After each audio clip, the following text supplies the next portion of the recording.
આજે સમગ્ર ગુજરાત રાજ્યમાં 3000થી વધુ ગ્રામ પંચાયતોમાં સરપંચ પદ માટેની ચૂંટણી યોજાઈ રહી છે, ત્યારે અંજાર તાલુકાના સિનુગ્રા ગામમાં પણ સવારથી જ શાંતિપૂર્ણ માહોલમાં ગામ લોકો દ્વારા મતદાન કરવામાં આવી રહ્યું છે અને સિનુગ્રા ગામમાં વધુને વધુ મતદાન થાય તે માટે લોકોને અપીલ પણ કરવામાં આવી છે અને સૌ ગ્રામજનોને જાગૃત કરવામાં આવ્યા છે। તો મતદાન કરતી વેળાએ કોઈ પણ પ્રકારનો અનિચ્છનીય બનાવ ન બને અને શાંતિપૂર્ણ માહોલમાં મતદાન થઈ શકે તે માટે પોલીસ સુરક્ષા બંદોબસ્ત પણ રાખવામાં આવ્યો છે। રામજી પચાણ મહેશ્વરી એકદમ શાંત, એકદમ મસ્ત, ખરેખર આનંદ આવે છે। તમે મતદાતા જોઈ શકો છો। સૌથી મુદ્દાની વાત એ છે કે ભાઈ બહેન ભેગા ઉભા છે। લોકોને એ અપીલ કરે છે કે શાંતિથી સાંજના જે મતદાતા રહી ગયા છે એ આપણો જે બંધારણમાં હક છે આપણું મતદાનનું, એ વધુને વધુ મતદાન થાય એ પ્રયત્ન અમે કરશું।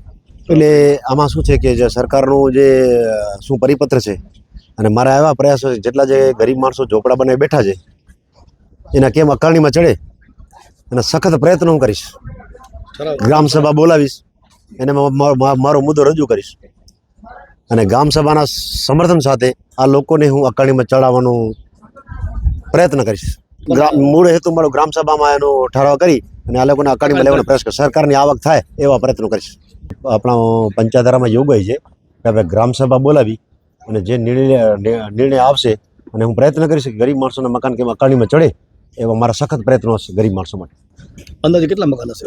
અંદાજે લગભગ 100 ખંડ જેવા હશે, જે 20-25 વર્ષથી વસવાટ કરે છે। ભૂકંપ પછી લોકો આવેલા છે। હું આવી જઈશ તો આના પ્રયત્નો ગરીબ માણસો માટે, એક લાઇટ પણ અમુક માણસોમાં નથી એ પણ પ્રયત્ન કરીશ અને મકાનો અકારણીમાં ચડે એના પ્રયત્ન હું કરીશ। મારું નામ સલમા સુલેમાન ગન, સિનુગ્રા ગ્રામ પંચાયતના ઉમેદવાર।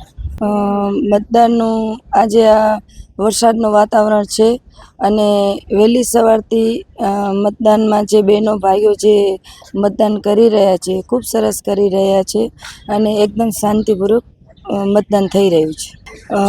અગર હું સરપંચ તરીકે આવી તો જે ગામની ખૂટતી કડીઓ છે એને હું પૂરેપૂરું એમાં સભા જે કરશે એમાં હું કામ લઈ આવીશ।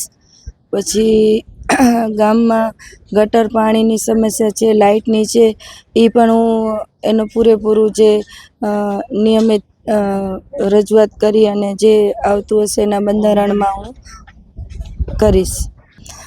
મતદારોને એ જ અપીલ કરવા માગું છું કે વહેલી સવારથી જે મતદાન થઈ રહ્યું છે અને ગામજનોને ઘણો ઉત્સવ છે જે મતદાન થઈ રહ્યું છે અને જે બાકી હોય એ બધાને અપીલ કરું છું કે જે ટાઈમ છે મતદાનનું એ શાંતિપૂર્વક આવી અને બહેનો ખાસ કરીને સાંજના ટાઈમે મતદાન કરતી હોય એ બસ મતદાન કરી જાય અને શાંતિથી જે અમારું ગામનું વાતાવરણ છે એનો હું ધન્યવાદ કહું છું। એના માટે હું સરકારને રજૂઆત કરીશ, જે ગરીબ વર્ગ છે એમના મકાન બને અને કેવી રીતે ગ્રાન્ટ લેવી એ સરકાર પાસે રજૂઆત કરશું, જે ગામજનોને ગરીબ વર્ગને મકાન મળે। બીજું બધું તો છે પણ મૂળ પ્રશ્ન અમારા ગામમાં દારૂનો થોડુંક પ્રમાણ વધારે છે। એ બંધ થાય ને તો દીકરીઓને, લેડીઝોને જે રાત દિવસના જે એ લોકોને બીક રહે છે। બીજું છે કે સ્ત્રીઓ સવારે કામ કરવા જાય ને બપોર પછી આવે ને તો પતિ દારૂ પીને આવે ને મારકૂટ કરે છે ને ઘરમાં રસોઈ કરેલી હોય ને એ પણ બહાર ફેંકવી છે। મેન મુદ્દો જ અમારા ગામમાં દારૂનો છે, બાકી બધી રીતે શાંતિ છે એમ અમારા ગામમાં। અગાઉ પણ પોલીસમાં આનાથી પહેલાં પણ 5 વર્ષ પહેલાં પણ સભ્યમાં અમે હતા તો સરપંચમાં હતા, બધાનો સાથ લીધો, ગામના સાથ લઈને અમે પોલીસમાં ફરિયાદ કરી હતી 1-2 વખત। વચ્ચે થોડોક ટાઈમ બંધ થઈ ગયો હતો અને ફરી પાછું ચાલુ થયું છે। તો અમારું કહેવાનું એમ છે કે ગામમાં જે લોકો વેચે છે દારૂ એ લોકો ગામમાં ન વેચે ને તો ગામના છોકરાઓ અને જે અત્યારની જનરેશન નાની છે એ લોકોની જિંદગી સુધરી જાય। કારણ કે ઘણી વખત એવું થતું હોય છે કે કમાવાળું ઘરમાં કોઈ ન હોય, બેન વિધવા હોય ને છોકરાને મજૂરી કરીને મોટા કરતા હોય ને આ પ્રશ્ન જ્યારે આવે છે ને ત્યારે એની માતાને બહુ દુઃખ થાય છે।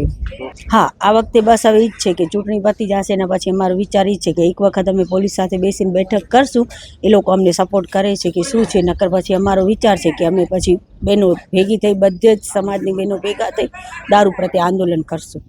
હા, એ ઠરાવ કરીને હવે જો ચૂંટણી થાય, સરપંચ પદ ઉપર જે પણ આવે એના સાથે બેસી અને પણ એવું લાગશે કે ના હકીકતમાં એ લોકો અહીંયાના જ છે ને સ્થાયી તરીકે એ લોકો રહેવા માંગે છે, તો પેલું કોઈ અમારા પંચાયતમાં ઠરાવ કરીને એ લોકોનું કરશું, પણ એનાથી પહેલાં અમે પોલીસ પ્રોટેક્શન સાથે કરશું, કારણ કે એ લોકોના રાશન કાર્ડ, આધાર કાર્ડ, ચૂંટણી કાર્ડ પહેલાં ઉમાકાને પણ અમારે રજૂ કરવા પડે. કાલ સવારે ગામમાં મુદ્દો નીકળીને કંઈ પણ બારે આવે, જેમ કે હમણાં થોડાક ટાઈમ પહેલાં પણ આવે જે સ્થાયીનો પ્રશ્ન હમણાં આવ્યો, તે બારે ગામથી કોઈ આવ્યા હતા રહેવાને, એમ કીધું કે અમને અહીંયા કાને કરી દો, અને પછી એવું થયું કે એ લોકો ઘરની અંદર જ ગાંજો ચરસને વાવતા હતા ને કરતા હતા.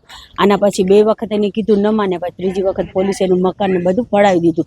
એટલે હવે અમારા પાસે મેઇન મુદ્દો ને ચેલેન્જ એ છે કે અમે જેને સ્થાયી કરી રહ્યા છીએ એમ, તો એના સાથે પહેલાં એની પૂરી હિસ્ટ્રી અને એનું ક્યાં કને રહેતા હતા ને શું છે, ક્રિમિનલ કોઈ નથી, એ બધું જાણવું જરૂરી છે અમારા માટે.